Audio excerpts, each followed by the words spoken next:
YouTube, just thought I'd do a quick Bosc setup video. Had quite a few people requesting it, so I shall get onto one.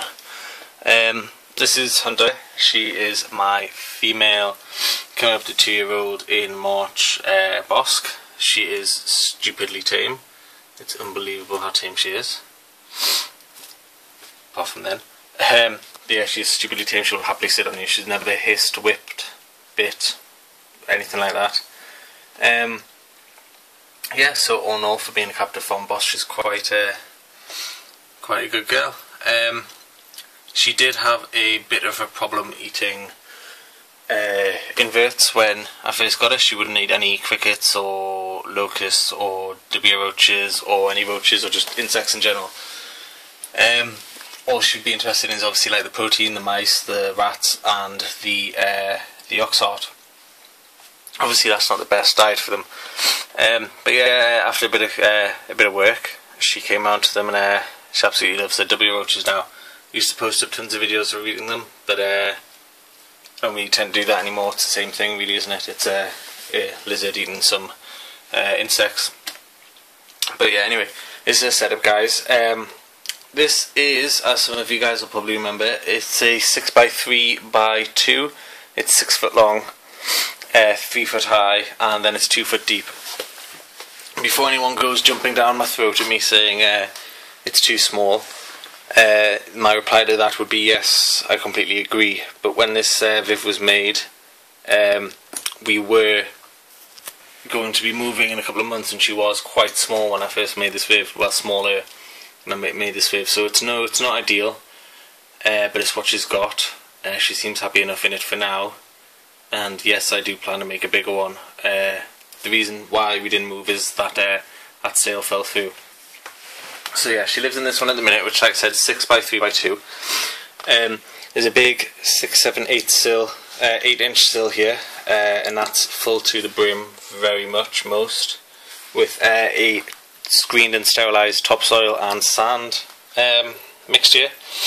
It's now what I do, which I know some people don't do, is I actually pack this down a tiny bit, so when she does burrow, it will actually stay. As you can see, this is the sort of consistency you want.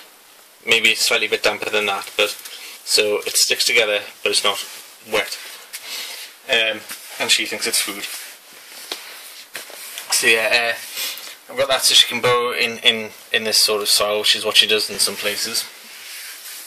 I also have a basking area. Now, my basking area is literally from this rock all the way around to this tree. Well, I say tree, bit of wood. These are all heightened up. Obviously, if I put them on the floor, they're going to be 8 inches away from the well, further away from the lights, which I'll get onto in a minute. So these are all on top of bricks, like this brick here, and she's obsessed with this camera's food. They're all on top of bricks like this, just to raise them above the dirt a bit. And the reason I don't use bricks is I want to get it to look quite natural, or as natural as possible, with the big tub in the middle. So yeah, so I didn't want to use bricks, so the bricks are just there to raise up the rocks. The rocks are just taken from my local beach. That I would have to remind people that is illegal in some areas to take rocks off the beach. I'm not sure on the legality of that in my area, but I did this anyway. Anyway, there's a biggish rock here which is quite cool, but it's quite rough. It's like sand almost, like hard clumped sand. She uses that to get shed off. These rocks, there's one here, one there, and then there is the big one here. And the big one's the main basking spot. These came from the beach, and these are stupidly heavy. Like this one, by the size of it compared to well, my hand holding it there, it's stupidly heavy, like ridiculous. This massive one is just unbelievable. Yeah, now obviously the big one's the main basking spot. That's where I take the basking temps from, and whatnot. I've also got this weird tree cut thing, which she loves to bask on as well. I mean, it does hold some heat. It's hotter than the floor would be. And she likes to lie actually with the tail down there, body across here, and then a head in this fork here, which is quite unusual, but hey, whatever takes your fancy. Also, the way that these rocks and wood are placed is It leaves her a bit of a hide here, which she actually goes into, and she can bask right at the back there or keep warm. That's obviously if she's not like feeling that she wants to come out or whatever. If she's just being a Bosc and just wants to burrow, then she can get away from that, and that's her hot hide. There is also a hide in the middle here, which goes down quite far. Can't see how far that goes down, but yeah, there's a hide there, which is obviously the middle hide. It's not warm, it's not cold. And then there's the wood, the cork bark tube at the back there, which is obviously the cold hide. If you guys are wondering what happened to the glass here, if you're wondering if it focuses in, it's not going to focus in. Well, this is, as you can see, it's laminated glass. It's 6.2mm, and the runners are 6mm. So there's a 2mm difference, and that actually makes a stupid amount of difference. The second pane here, obviously there's a left one that comes this way, and then there's the one over there which isn't open. That pane over there is a pain to open. It does not. It's stupidly hard. It's probably due to it being clumped up down here. But it's stupidly hard to open. And when it is open, it doesn't close. So what I had to do is I had to get a bit of wood, like this sort of wood, put it here, and then hit it with a hammer. And you can probably guess where this is going. I missed the wood, hit the glass quite hard, and that's the only damage that happened. The glass was scavenged from inside here, so the Bosc's in no danger. But yeah, moving on.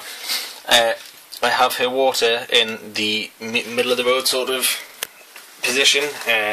That's so it can be warmish to keep humidity up, and also it's not going to be stupidly cold where she'll get a shock when she goes in it. It's also got a massive bit of wood again over the top of it, and I just like the way this looks. Obviously I'd prefer the bowl not to be grey and to be a bit more natural looking, but what you can do. So yeah, there's some wood there for her to climb on. So what I've actually noticed is if you give her something to climb on, she will actually climb on it, including the dead thin one here. She'll try and scurry along that. And then there is the other bit of wood down there, which she quite likes to mess around on, to be honest, when she's in the mood, when she's not trying to get food off me anyway. But yeah, in general though, the lighting I have is a par 38 up here.